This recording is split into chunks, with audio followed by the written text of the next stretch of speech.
Hi there, Charlie Aquino here, and welcome to this After Effects Quick Tips video on customizing your workspace.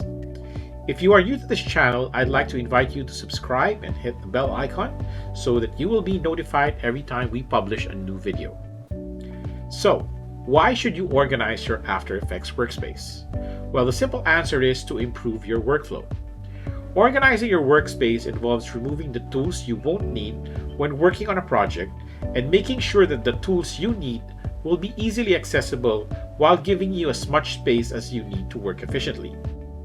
After Effects comes with some basic workspaces that you can access at the top right of your screen. You can switch workspaces by clicking on a tab. Additional workspaces can also be accessed by clicking on this double arrow and selecting the workspace that you like. However, it's always better to organize your workspace to fit your personal preference and workflow. And you can do that by selecting a starting workspace. In this case, we will be using the default workspace.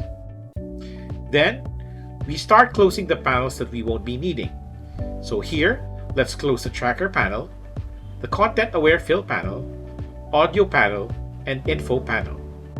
To rearrange the remaining panels, we click and drag the panel and hover through the different drop zones in our workspace. Drop zones are these blue shaded areas that appear when you hover a panel on top of it. You can drop a panel to the side of another panel so that you can see them side by side. Or you can drop a panel in the middle of another panel to group them together. You can also resize panels to give you a better view of the contents. Group panels can be displayed in two ways. The first one is a stacked grouping, where the different panels are stacked on top of each other. The second is a tab grouping, where the different panels are organized into horizontal tabs.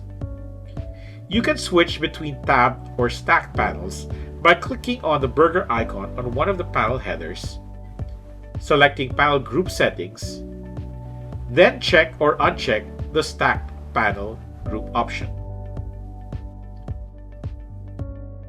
Once you are happy with your workspace, you can save it by clicking on this icon on the highlighted workspace and selecting Save as New Workspace. Give it a name and then click OK. Your new workspace should now appear on the upper right of your workspace list. Now you can easily switch between one of the built-in workspaces and your custom workspace. That's it for this quick tip. Thanks for watching and see you on the next video.